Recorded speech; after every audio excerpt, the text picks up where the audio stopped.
The Book of Nehemiah.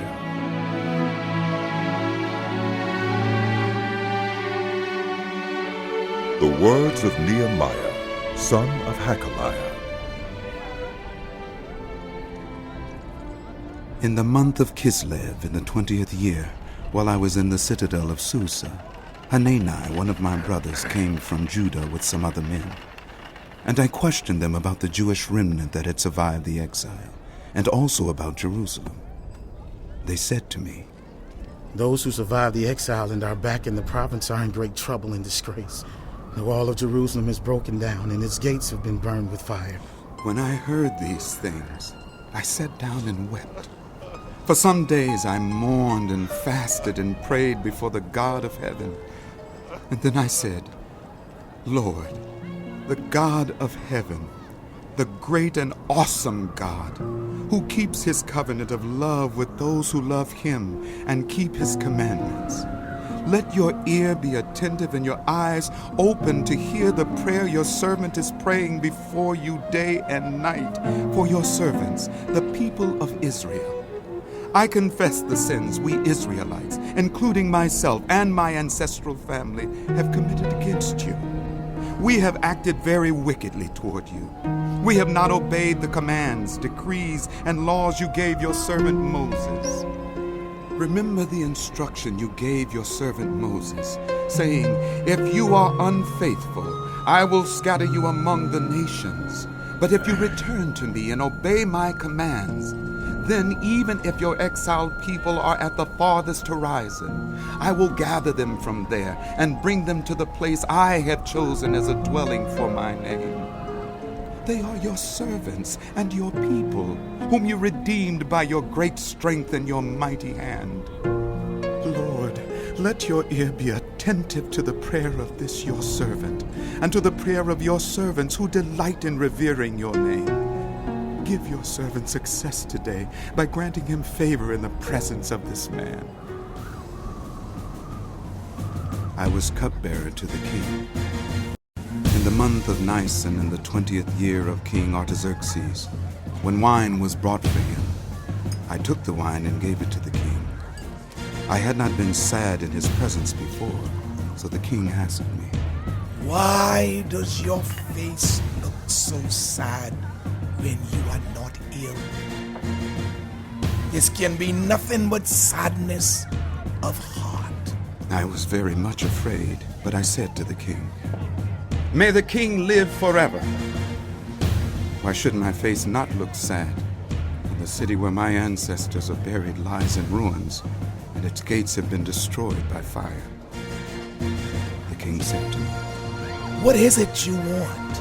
Then I prayed to the God of heaven, and I answered the king, "If it pleases the king, and if your servant has found favor in his sight, let him send me to the city in Judah where my ancestors are buried, so that I can rebuild it." Then the king, with the queen sitting beside him, asked me, "How long will your journey take, and when will you get back?" It pleased the king to send me, so I set a time. I also said to him, "If it pleases the king, may I have letters to the governors of Trans-Euphrates, so that they will provide me safe conduct until I arrive in Judah? And may I have a letter to Asaph, keeper of the royal park, so he will give me timber to make beams for the gates of the citadel, by the temple, and for the city wall, and for the residence I will occupy." And because the gracious hand of my God was on me, the king granted my requests. So I went to the governors of Trans-Euphrates and gave them the king's letters. The king had also sent army officers and cavalry with me. When Sanballat the Horonite and Tobiah the Ammonite official heard about this, they were very much disturbed that someone had come to promote the welfare of the Israelites.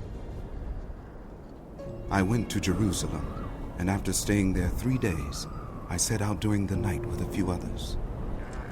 I had not told anyone what my God had put in my heart to do for Jerusalem.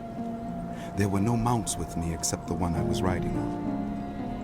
By night I went out through the valley gate toward the jackal well and the dung gate, examining the walls of Jerusalem, which had been broken down, and its gates, which had been destroyed by fire. Then I moved on toward the fountain gate and the king's pool, but there was not enough room for my mount to get through. So I went up the valley by night, examining the wall. Finally, I turned back and re-entered through the valley gate. The officials did not know where I had gone or what I was doing, because as yet I had said nothing to the Jews or the priests or nobles or officials or any others who would be doing the work. Then I said to them, "You see the trouble we are in. Jerusalem lies in ruins, and its gates have been burned with fire. Come, let us rebuild the wall of Jerusalem, and we will no longer be in disgrace." I also told them about the gracious hand of my God on me and what the king had said to me. They replied, "Let us start rebuilding." So they began this good work. But when Sanballat the Horonite, Tobiah the Ammonite official, and Geshem the Arab heard about it, they mocked and ridiculed us. What is this you are doing? They asked. Are you rebelling against the king? I answered them by saying, "The God of heaven will give us success. We, his servants, will start rebuilding, but as for you, you have no share in Jerusalem or any claim or historic right to it." Eliashib, the high priest, and his fellow priests went to work and rebuilt the sheep gate.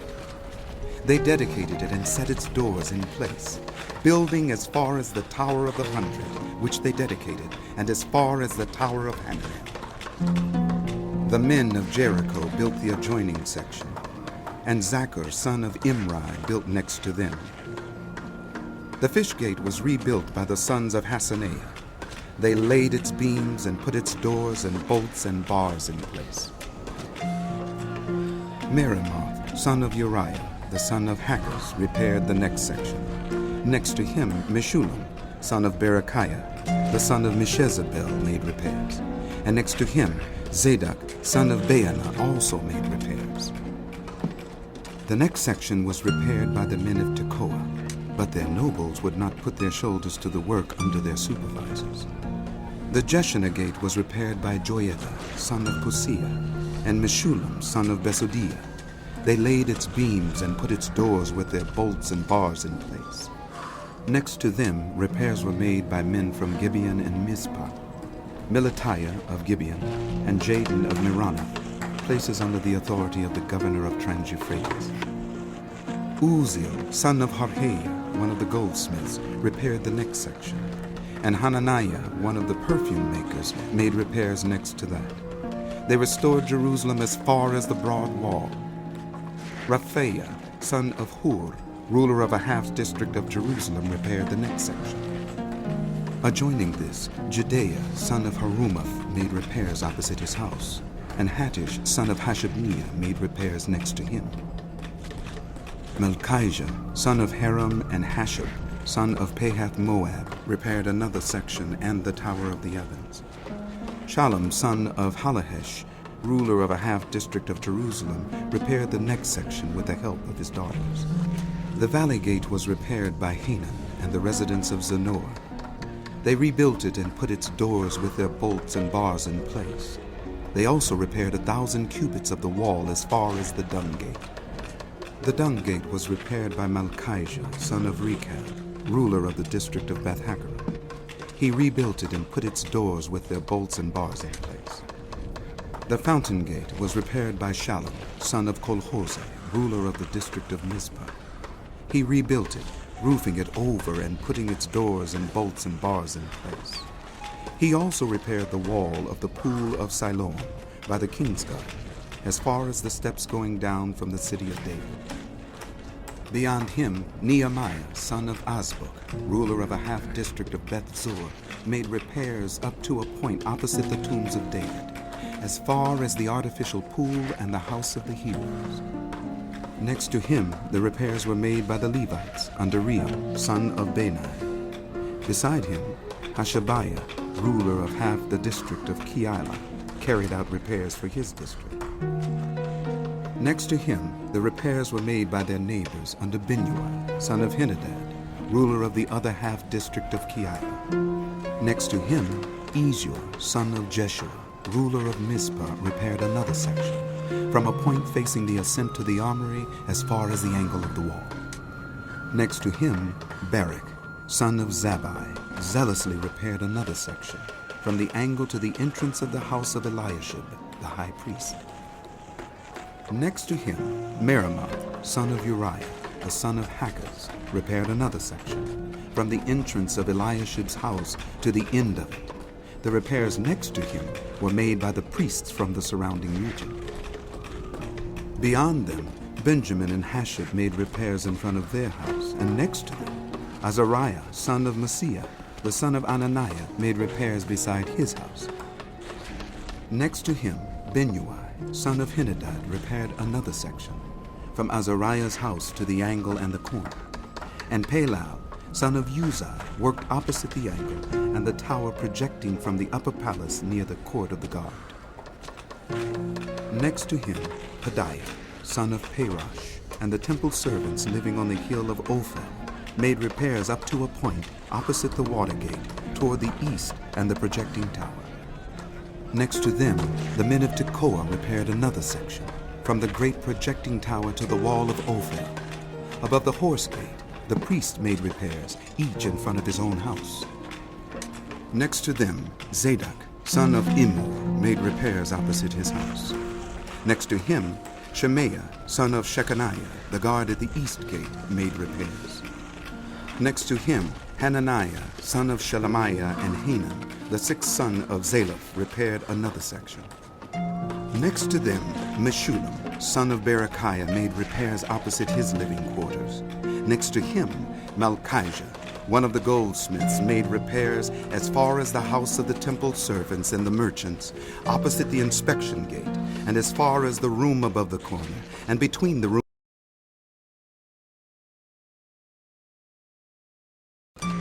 When Sanballat heard that we were rebuilding the wall, he became angry and was greatly incensed. He ridiculed the Jews, and in the presence of his associates in the army of Samaria, he said, What are those feeble Jews doing? Will they restore their wall? Will they offer sacrifices? Will they finish in a day? Can they bring the stones back to life from those heaps of rubble, burned as they are?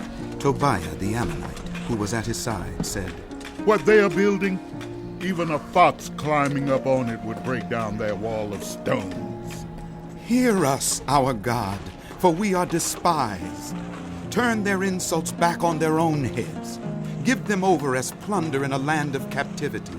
Do not cover up their guilt or blot out their sins from your sight, for they have thrown insults in the face of the builders.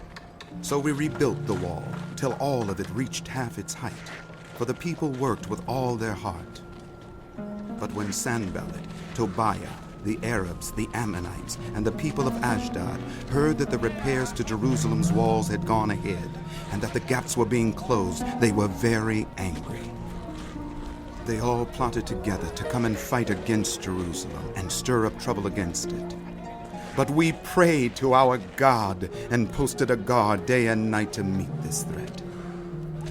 Meanwhile, the people in Judah said, The strength of the laborers is giving out, and there is so much rubble that we cannot rebuild the wall. Also, our enemies said, For they know it or see us. We will be right there among them and will kill them and put an end to the work. Then the Jews who lived near them came and told us 10 times over, Wherever you turn, they will attack us.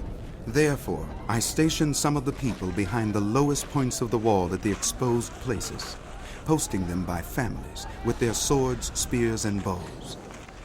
After I looked things over, I stood up and said to the nobles, the officials, and the rest of the people, Don't be afraid of them. Remember the Lord, who is great and awesome, and fight for your people, your sons and your daughters, your wives and your homes. When our enemies heard that we were aware of their plot and that God had frustrated it, we all returned to the wall, each to our own work. From that day on, half of my men did the work, while the other half were equipped with spears, shields, bows, and armor. The officers posted themselves behind all the people of Judah who were building the wall. Those who carried materials did their work with one hand, and held a weapon in the other. And each of the builders wore his sword at his side as he worked. But the man who sounded the trumpet stayed with me. Then I said to the nobles, the officials, and the rest of the people, "The work is extensive and spread out, and we are widely separated from each other along the wall. Wherever you hear the sound of the trumpet, join us there. Our God will fight for us." So we continued the work, with half the men holding spears, from the first light of dawn till the stars came out. At that time I also said to the people, "Have every man and his helper stay inside Jerusalem at night, so they can serve us as guards by night and as workers by day."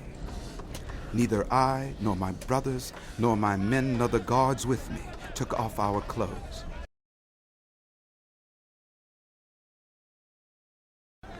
Now the men and their wives raised a great outcry against their fellow Jews. Some were saying, "We and our sons and daughters are numerous. In order for us to eat and stay alive, we must get grain."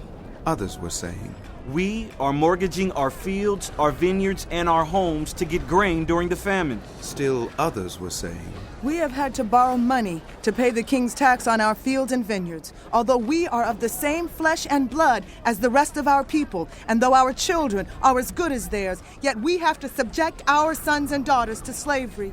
Some of our daughters have already been enslaved, but we are powerless because our fields and our vineyards belong to others." When I heard their outcry and these charges, I was very angry. I pondered them in my mind and then accused the nobles and officials. I told them, "You are charging your own people interest."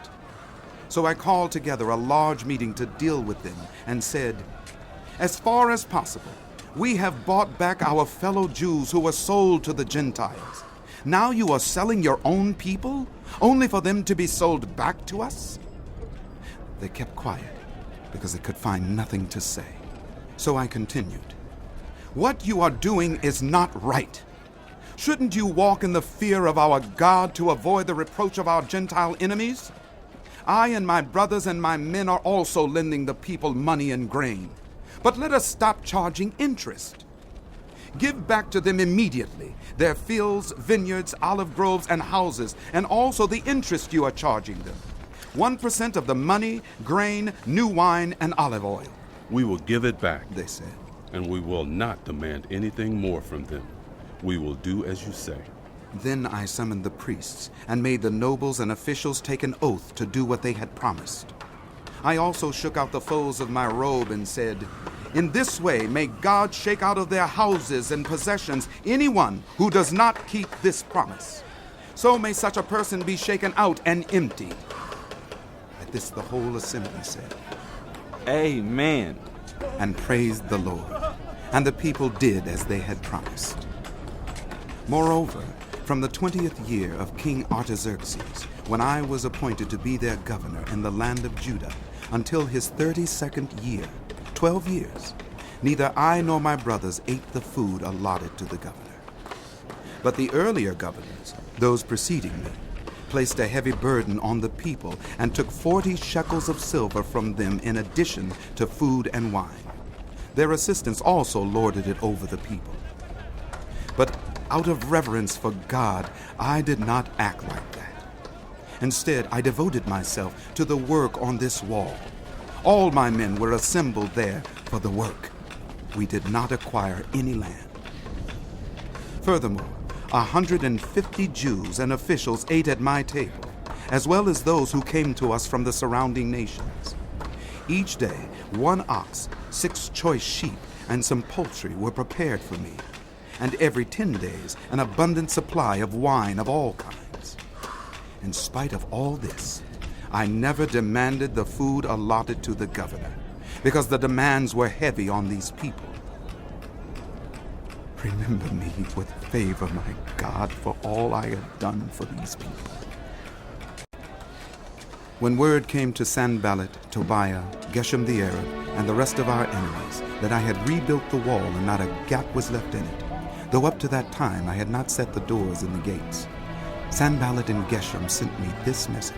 Come, let us meet together in one of the villages on the plain of Ono. But they were scheming to harm me. So I sent messengers to them with this reply: I am carrying on a great project and cannot go down. Why should the work stop while I leave it and go down to you? 4 times they sent me the same message, and each time I gave them the same answer.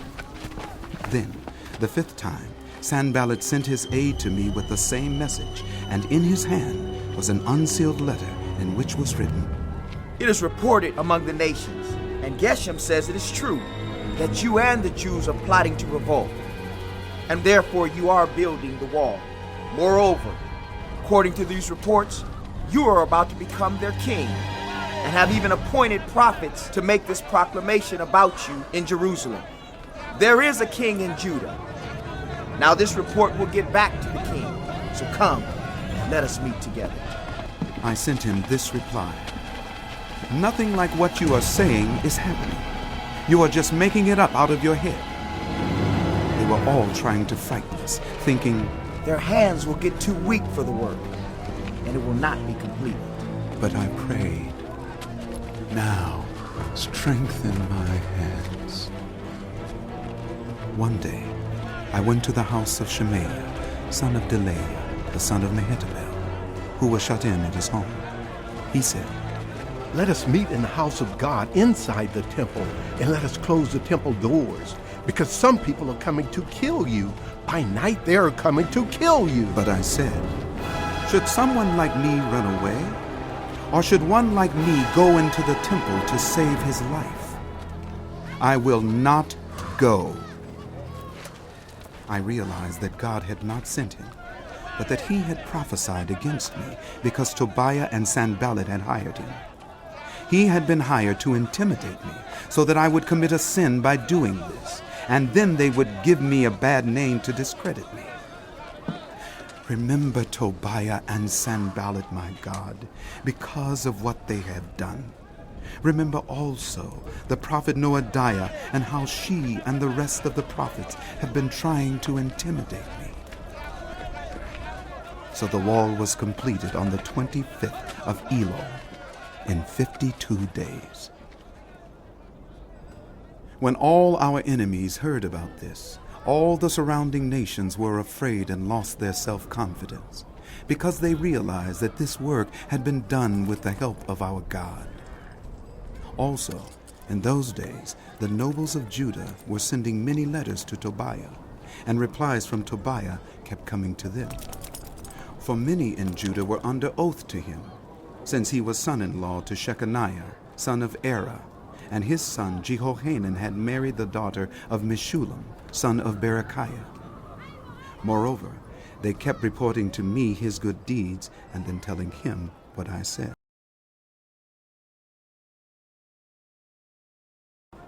After the wall had been rebuilt and I had set the doors in place, the gatekeepers, the musicians, and the Levites were appointed. I put in charge of Jerusalem my brother Hanani, along with Hananiah, the commander of the citadel, because he was trustworthy and feared God more than most people do. I said to them, the gates of Jerusalem are not to be opened until the sun is hot. While the gatekeepers are still on duty, have them shut the doors and bar them. Also, appoint residents of Jerusalem as guards, some at their posts and some near their own houses. Now the city was large and spacious, but there were few people in it, and the houses had not yet been rebuilt. So my God put it into my heart to assemble the nobles, the officials, and the common people for registration by families. I found the genealogical record of those who had been the first to return. This is what I found written there. These are the people of the province who came up from the captivity of the exiles, whom Nebuchadnezzar, king of Babylon, had taken captive. They returned to Jerusalem and Judah, each to his own town, in company with Zerubbabel, Joshua, Nehemiah, Azariah, Rehemiah, Nehemiah, Mordecai, Bilshan, Mispirith, Bigvai, Nehum, and Baana. The list of the men of Israel, the descendants of Parosh, 2,172. Of Shephatiah, 372. Of Era, 652. Of Pahath Moab, through the line of Jeshua and Joab, 2,818. Of Elam, 1,254. Of Zatu, 845. Of Zakkai, 760. Of Binnui, 648. Of Bebai, 628. Of Azgad, 2,322. Of Adonikam, 667. Of Bigvai, 2,067. Of Aden, 655. Of Ater, through Hezekiah, 98. Of Hashem, 328. Of Bezai, 324. Of Harab, 112. Of Gibeon, 95. The men of Bethlehem and Netophah, 188. Of Anathoth, 128. Of Beth Azmaveth, 42. Of Kiriath Jearim, Kephirah, and Beeroth, 743. Of Ramah and Geba, 621. Of Michmash, 122. Of Bethel and Ai, 123. Of the other Nebo, 52. Of the other Elam, 1,254. Of Haram, 320. Of Jericho, 345. Of Lod, Hadid, and Ono, 721. Of Saneiah, 3,930. The priests, the descendants of Judea through the family of Jeshua, 973. Of Immer, 1,052. Of Pashur, 1,247. Of Haram, 1,017. The Levites, the descendants of Jeshua through Kadmiel, through the line of Hodaviah, 74. The musicians, the descendants of Asaph, 148. The gatekeepers, the descendants of Shallum, Ater, Talmon, Akab, Hatita, and Shobai, 138. The temple servants, the descendants of Zayah, Hesupha, Tabaoth, Kiros, Saya, Padan, Lebana, Hagabah, Shalmai, Hanan, Giddel, Gehar, Reaiah, Rezin, Nekoda, Gazam, Uzzah, Pusia, Besai, Meunim, Nephusim, Bakbak, Hakupha, Harhar, Bazluth, Mahida, Harsha, Barkos, Sisera, Tema, Neziah, and Hatipha. The descendants of the servants of Solomon, the descendants of Sotai, Sophereth, Perida, Jaela, Darkon, Giddel, Shephatiah, Hattel, Pokereth-Hazabaim, and Ammon. The temple servants and the descendants of the servants of Solomon, 392. The following came up from the towns of Tel Melah, Tel Harsha, Kirub, Adam, and Immer, but they could not show that their families were descended from Israel. The descendants of Delaiah, Tobiah, and Nekoda, 642. And from among the priests, the descendants of Hobaiah, Hakaz, and Barzillai, a man who had married a daughter of Barzillai, the Gileadite, and was called by that name. These searched for their family records, but they could not find them, and so were excluded from the priesthood as unclean. The governor, therefore, ordered them not to eat any of the most sacred food until there should be a priest ministering with the Urim and Thummim. The whole company numbered 42,360, besides their 7,337 male and female slaves. And they also had 245 male and female singers. There were 736 horses, 245 mules, 435 camels, and 6,720 donkeys. Some of the heads of the families contributed to the work. The governor gave to the treasury 1,000 darics of gold, 50 bowls, and 530 garments for priests. Some of the heads of the families gave to the treasury for the work 20,000 darics of gold and 2,200 minas of silver. The total given by the rest of the people was 20,000 darics of gold, 2,000 minas of silver, and 67 garments for priests. The priests, the Levites, the gatekeepers, the musicians, and the temple servants, along with certain of the people and the rest of the Israelites, settled in their own towns. When the 7th month came, and the Israelites had settled in their all the people assembled with one accord in the square before the water gate. They told Ezra, the teacher of the law, to bring out the book of the law of Moses, which the Lord had commanded for Israel. So on the first day of the 7th month, Ezra the priest brought the law before the assembly, which was made up of men and women and all who were able to understand.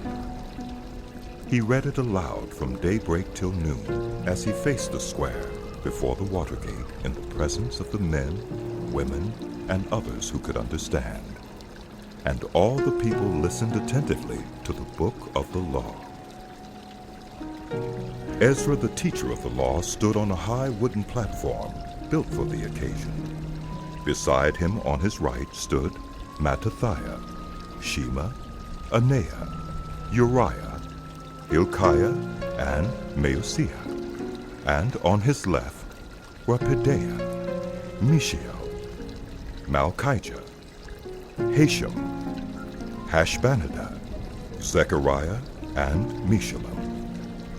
Ezra opened the book. All the people could see him because he was standing above them, and as he opened it, the people all stood up. Ezra praised the Lord, the great God, and all the people lifted their hands and responded, Amen! Amen! Then they bowed down and worshiped the Lord with their faces to the ground. The Levites, Jeshua, Bani, Sherebiah, Jamin, Akkub, Shabbathai, Hodiah, Maaseiah, Kelita, Azariah, Jozabad, Hanan, and Pelaiah instructed the people in the law while the people were standing there. They read from the book of the law of God, making it clear and giving the meaning so that the people understood what was being read.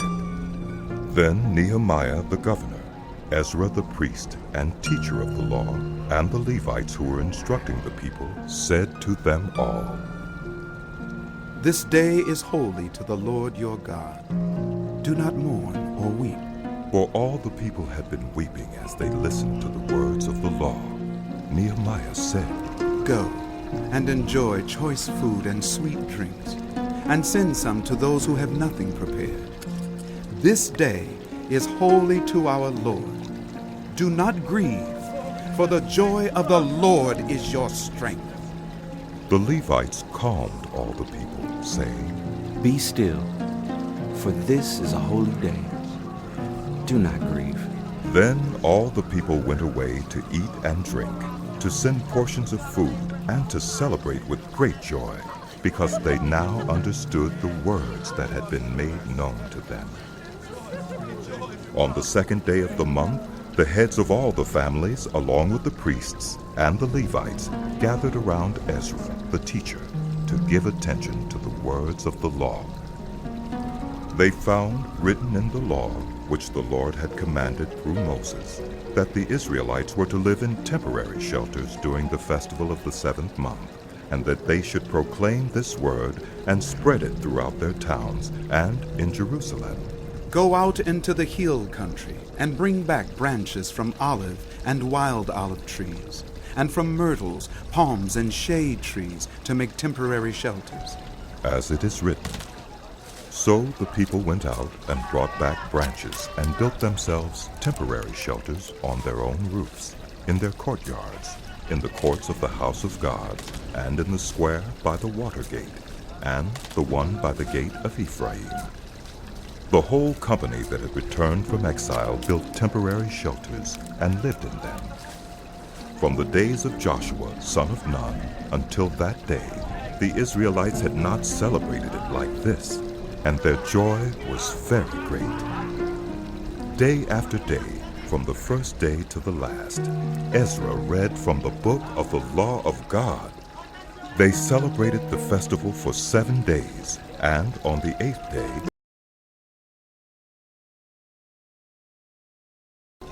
on the 24th day of the same month, the Israelites gathered together, fasting and wearing sackcloth and putting dust on their heads.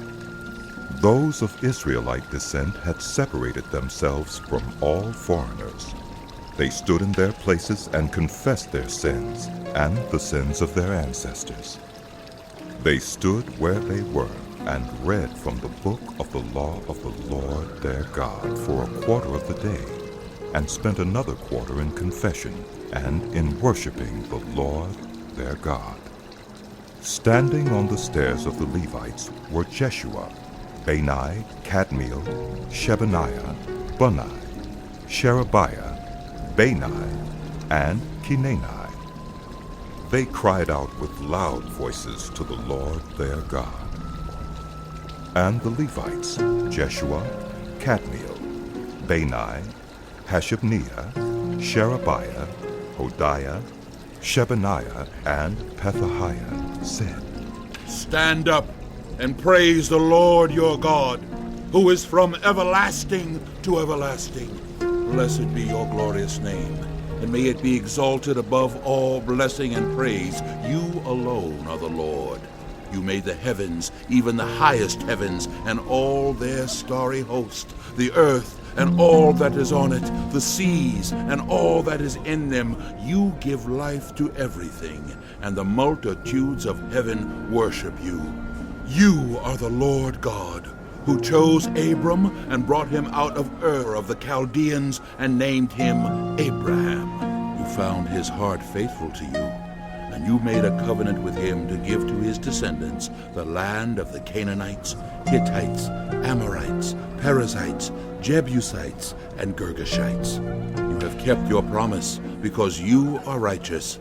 You saw the suffering of our ancestors in Egypt. You heard their cry at the Red Sea.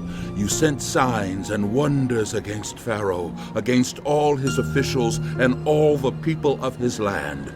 For you knew how arrogantly the Egyptians treated them.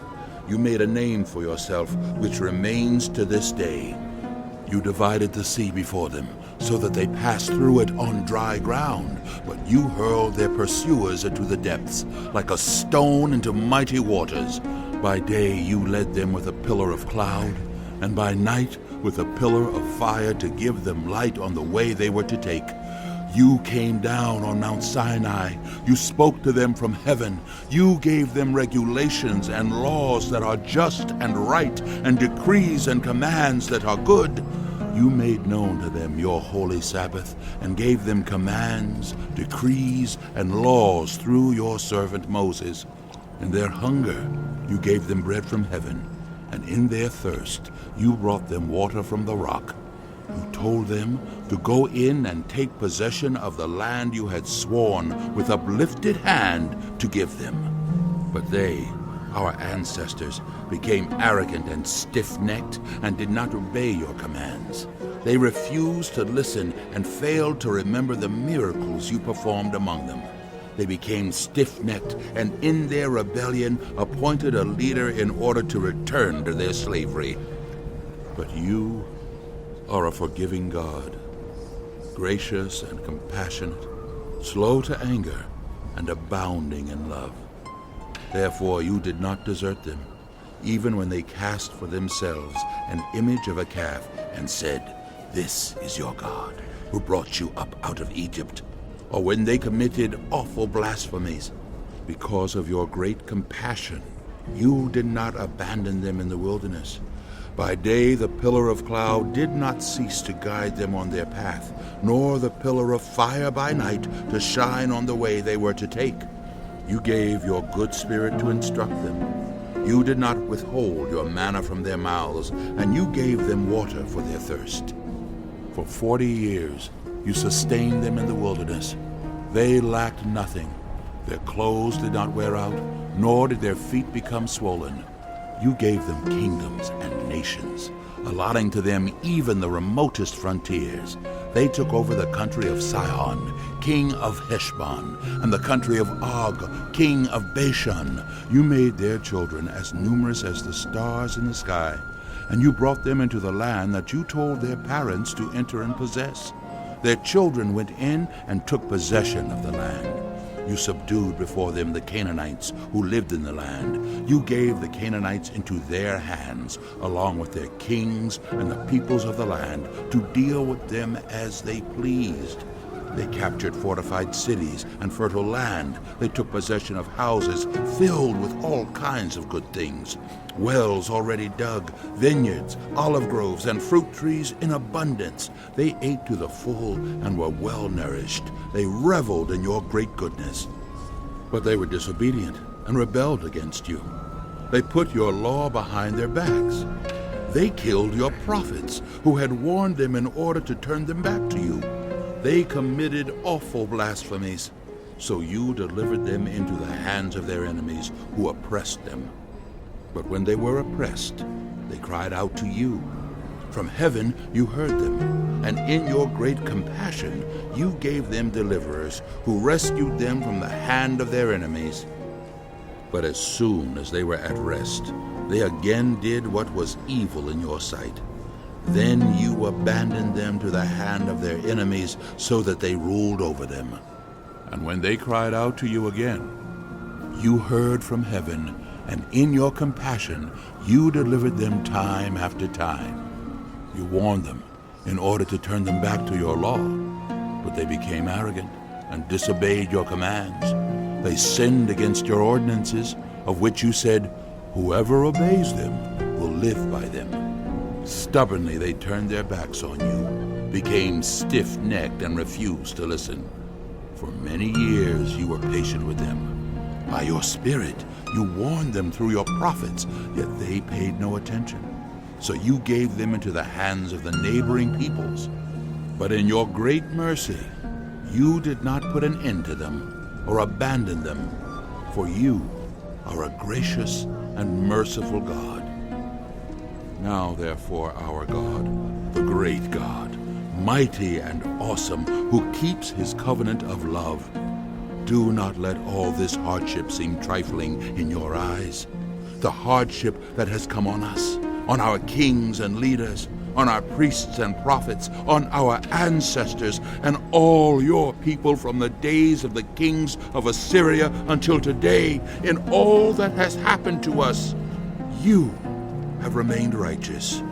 You have acted faithfully, while we acted wickedly. Our kings, our leaders, our priests, and our ancestors did not follow your law. They did not pay attention to your commands or the statutes you warned them to keep. Even while they were in their kingdom, enjoying your great goodness to them in the spacious and fertile land you gave them, they did not serve you or turn from their evil ways. But see, we are slaves today, slaves in the land you gave our ancestors, so they could eat its fruit and the other good things it produces. Because of our sins, its abundant harvest goes to the kings you have placed over us. They rule over our bodies and our cattle as they please. We are in great distress. In view of all this, we are making a binding agreement, putting it in writing, and our leaders, our Levites, and our priests are affixing their seal.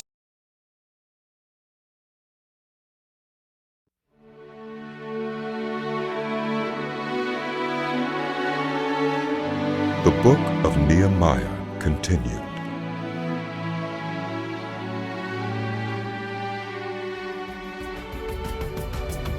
Those who sealed it were Nehemiah the governor, the son of Hakaliah, Zedekiah, Seraiah, Azariah, Jeremiah, Pashur, Amariah, Malchijah, Hattush, Shabaniah, Malach, Haram, Merimoth, Obadiah, Daniel, Ginnethon, Barak, Meshullam, Abijah, Mijamin, Maaziah, Bilgai, and Shemaiah. These were the priests. The Levites: Jeshua son of Azaniah, Binnui of the sons of Henadad, Kadmiel and their associates, Shebaniah, Hodiah, Kelita, Pileah, Hanan, Micah, Rehob, Hashabiah, Zachar, Sherebiah, Shebaniah, Hodiah, Bani, and Beninu. The leaders of the people: Parosh, Pahath-Moab, Elam, Zatu, Bani, Bunai, Asgad, Bebai, Adonijah, Bigvai, Aden, Ater, Hezekiah, Azar, Hodiah, Hashem, Bezai, Harith, Anathoth, Nebai, Magpiash, Meshullam, Hezer, Meshezabel, Zadok, Jaddua, Pelatiah, Hanan, Anaiah, Hoshea, Hananiah, Hashem, Pelohesh, Pilha, Shobek, Rehum, Hashabna, Maaseiah, Ahiah, Hanan, Anan, Malach, Haram, and Baunah. The rest of the people: priests, Levites, gatekeepers, musicians, temple servants, and all who separated themselves from the neighboring peoples for the sake of the law of God, together with their wives and all their sons and daughters who are able to understand. All these now join their fellow Israelites, the nobles, and bind themselves with a curse and an oath to follow the law of God given through Moses, the servant of God, and to obey carefully all the commands, regulations, and decrees of the Lord our Lord. We promise not to give our daughters in marriage to the peoples around us, or take their daughters for our sons. When the neighboring peoples bring merchandise or grain to sell on the Sabbath, we will not buy from them on the Sabbath or on any holy day.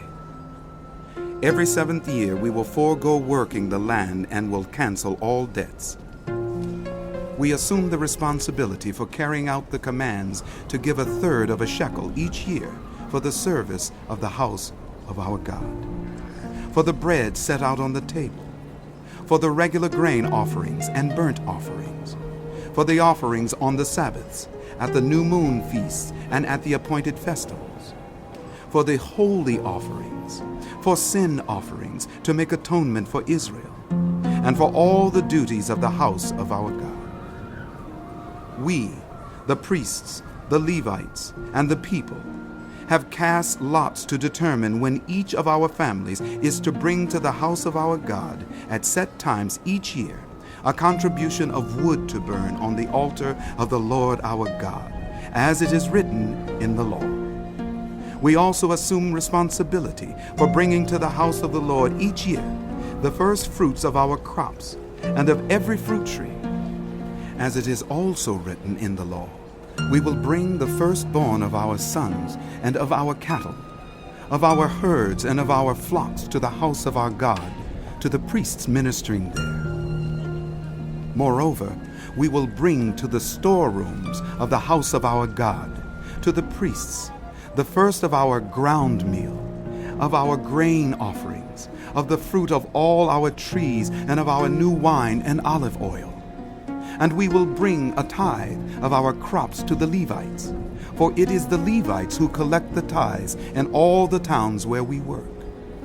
A priest descended from Aaron is to accompany the Levites when they receive the tithes.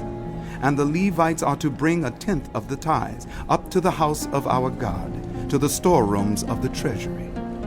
The people of Israel, including the Levites, are to bring their contributions of grain, new wine, and olive oil to the storerooms, where the articles for the sanctuary and for the ministering priests, the gatekeepers, and the musicians are also kept. We will not. Now the leaders of the people settled in Jerusalem. The rest of the people cast lots to bring one out of every 10 of them to live in Jerusalem, the holy city, while the remaining 9 were to stay in their own towns. The people commended all who volunteered to live in Jerusalem. These are the provincial leaders who settled in Jerusalem. Now some Israelites, priests, Levites, temple servants, and descendants of Solomon's servants lived in the towns of Judah, each of them on their own property in the various towns, while other people from both Judah and Benjamin lived in Jerusalem.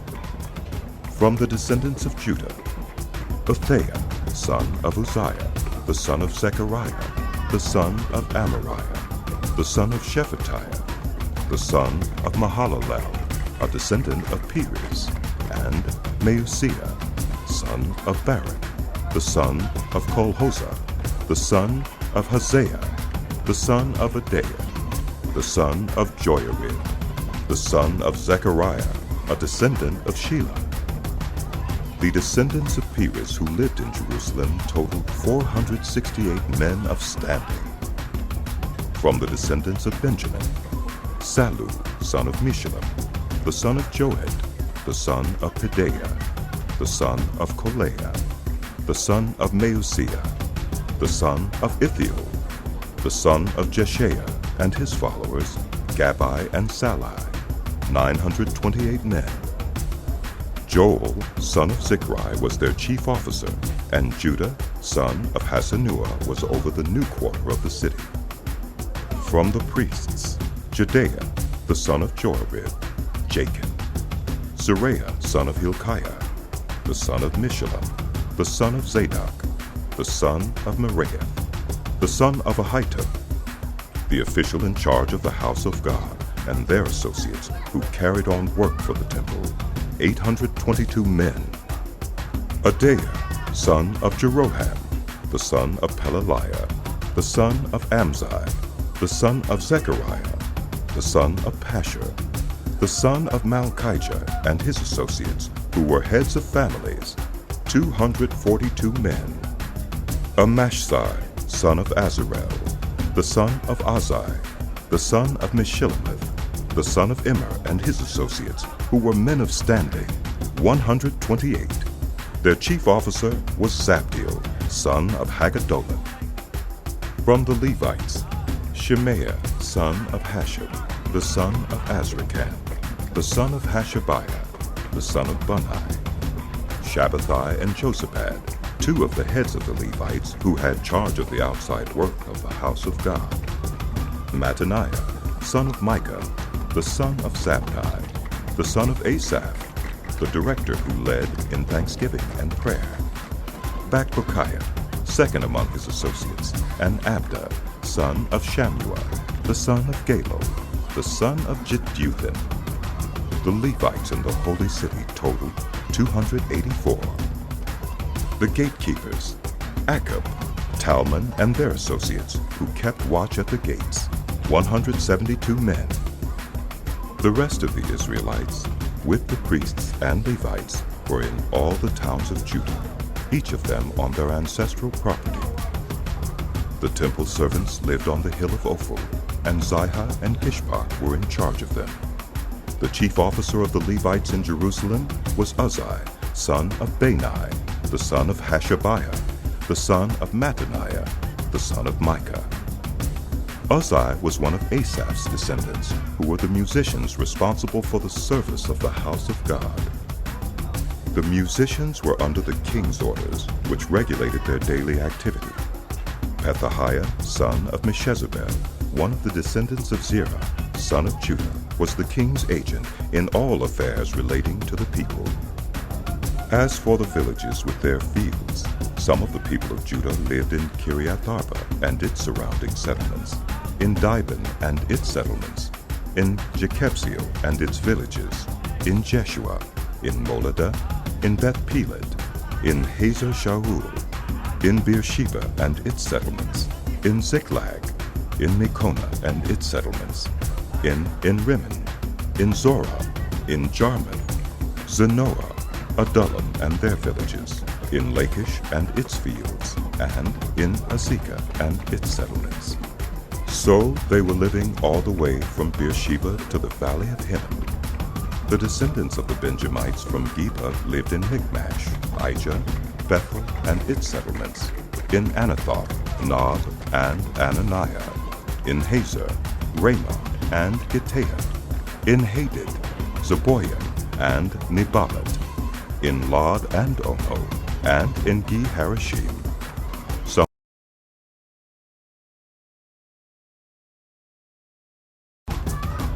These were the priests and Levites who returned with Zerubbabel, son of Shealtiel, and with Joshua, Seraiah, Jeremiah, Ezra, Amariah, Malach, Hattush, Shechaniah, Rehum, Meremoth, Iddo, Ginnethon, Abijah, Mijamin, Moadiah, Bilgah, Shemaiah, Joiarib, Jedaiah, Sallu, Amok, Hilkiah, and Jedaiah.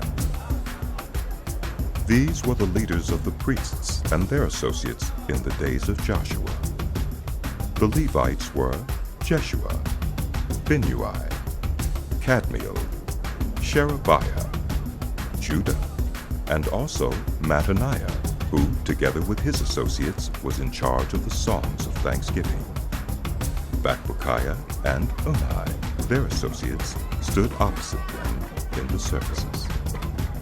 Joshua was the father of Joachim, Joachim the father of Eliashib, Eliashib the father of Joiada, Joiada the father of Jonathan, and Jonathan the father of Jaddua. In the days of Joachim, these were the heads of the priestly families. Of Seraiah's family, Meraiah. Of Jeremiah's, Hananiah. Of Ezra's, Meshullam. Of Amariah's, Jehohanan. Of Malach's, Jonathan. Of Shechaniah's, Joseph. Of Haram's, Adnah. Of Meremoth's, Helkai. Of Iddo's, Zechariah. Of Ginnethon's, Meshullam. Of Abijah's, Zichri. Of Miniamin's and of Moadiah's, Piltai. Of Bilgah's, Shammua. Of Shemaiah's, Jehonathan. Of Joiarib's, Mattani. Of Jedaiah's, Uzzi. Of Sallu's, Kalai. Of Amok's, Eber. Of Hilkiah's, Hashabiah.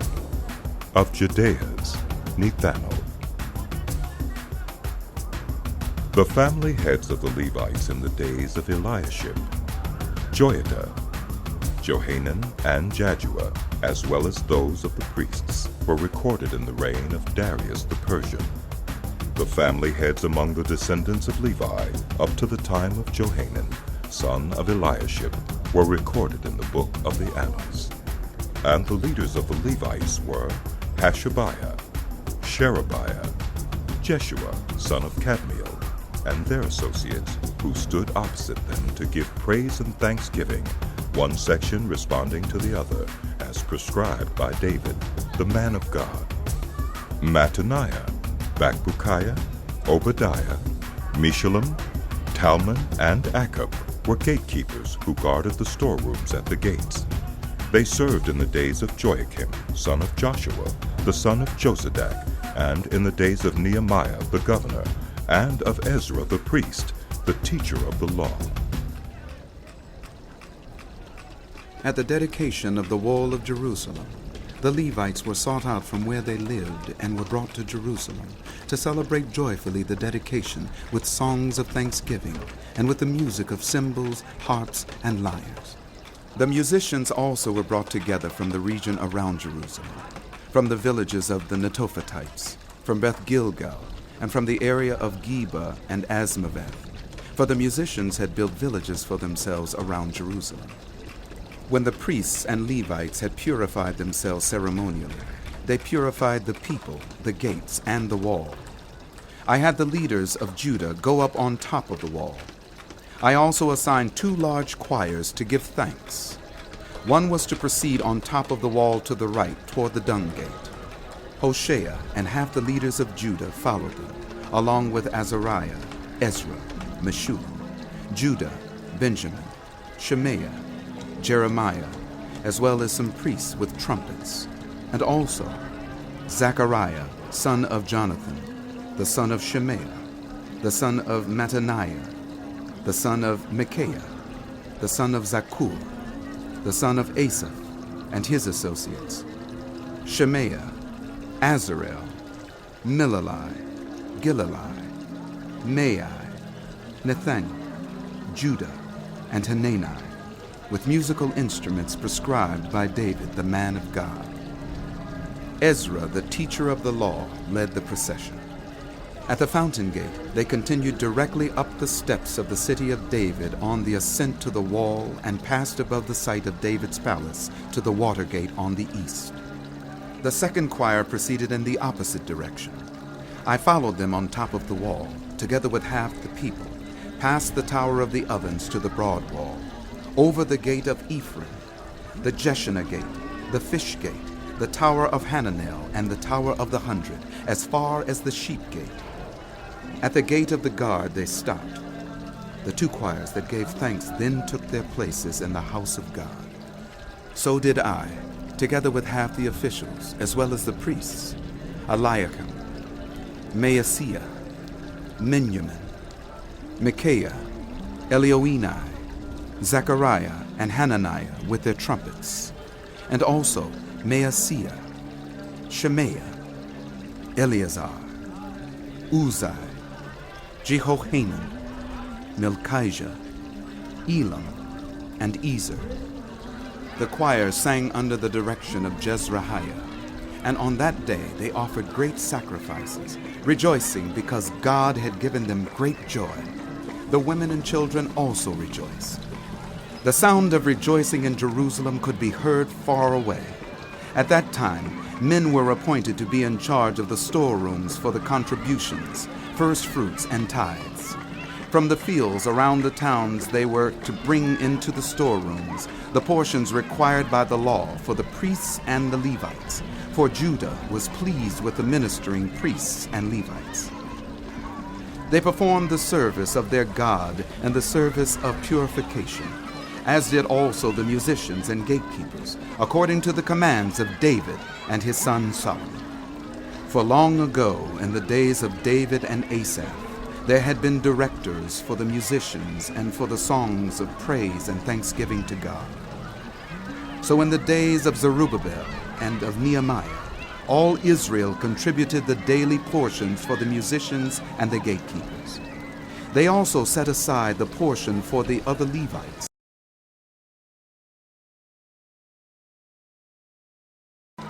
On that day, the book of Moses was read aloud in the hearing of the people, and there it was found written that no Ammonite or Moabite should ever be admitted into the assembly of God, because they had not met the Israelites with food and water, but had hired Balaam to call a curse down on them. Our God, however, turned the curse into a blessing.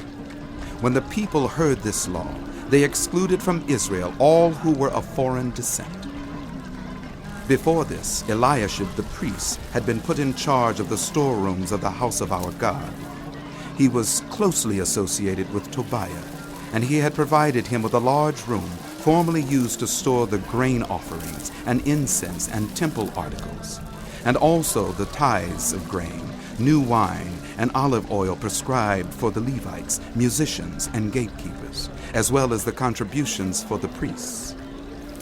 But while all this was going on, I was not in Jerusalem, for in the 32nd year of Artaxerxes, king of Babylon, I had returned to the king.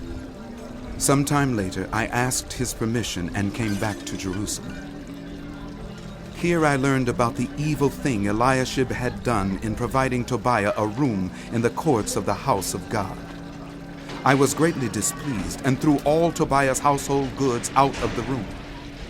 I gave orders to purify the rooms, and then I put back into them the equipment of the house of God, with the grain offerings and the incense. I also learned that the portions assigned to the Levites had not been given to them, and that all the Levites and musicians responsible for the service had gone back to their own fields. So I rebuked the officials and asked them, "Why is the house of God neglected?" Then I called them together and stationed them at their posts. All Judah brought the tithes of grain, new wine, and olive oil into the storerooms. I put Shelemiah the priest, Zadok the scribe, and a Levite named Pedaiah in charge of the storerooms, and made Hanan, son of Zakkur, the son of Mattaniah, their assistant, because they were considered trustworthy. They were made responsible for distributing the supplies to their fellow Levites. Remember me for this, my God, and do not blot out what I have so faithfully done for the house of my God and its services. In those days I saw people in Judah treading wine presses on the Sabbath and bringing in grain and loading it on donkeys, together with wine, grapes, figs, and all other kinds of loads. And they were bringing all this into Jerusalem on the Sabbath. Therefore I warned them against selling food on that day. People from Tyre who lived in Jerusalem were bringing in fish and all kinds of merchandise and selling them in Jerusalem on the Sabbath to the people of Judah. I rebuked the nobles of Judah and said to them, "What is this wicked thing you are doing, desecrating the Sabbath day? Didn't your ancestors do the same things so that our God brought all this calamity on us and on this city? Now you are stirring up more wrath against Israel by desecrating the Sabbath." When evening shadows fell on the gates of Jerusalem before the Sabbath, I ordered the doors to be shut and not opened until the Sabbath was over. I stationed some of my own men at the gates so that no load could be brought in on the Sabbath day. Once or twice the merchants and sellers of all kinds of goods spent the night outside Jerusalem. But I warned them and said, "Why do you spend the night by the wall? If you do this again, I will lay hands on you." From that time on, they no longer came on the Sabbath. Then I commanded the Levites to purify themselves and go and guard the gates in order to keep the Sabbath day holy. Remember me for this also, my God, and show mercy to me according to your great love. Moreover, in those days I saw men of Judah who had married women from Ashdod, Ammon, and Moab. Half of their children spoke the language of Ashdod, or the language of one of the other peoples, and did not know how to speak the language of Judah. I rebuked them and called curses down on them. I beat some of them and pulled out their hair. I made them take an oath in God's name and said, "You are not to give your daughters in marriage to their sons, nor are you to take their daughters in marriage for your sons or for yourselves." Was it not because of marriages like these that Solomon, king of Israel, sinned? Among the many nations there was no king like him. He was loved by his God, and God made him king over all Israel. But even he was led into sin by foreign women. Must we hear now that you too are doing all this terrible wickedness and are being unfaithful to our God by marrying foreign women? One of the sons of Joiada, son of Eliashib the high priest, was son-in-law to Sanballat the Horonite, and I drove him away from me. Remember them, my God, because they defiled the priestly office and the covenant of the priesthood and of the Levites. So I purified the priests and the Levites of everything foreign, and assigned them duties, each to his own task. I also made provision for contributions of wood at designated times and for the first fruits. Remember me with favor, my God.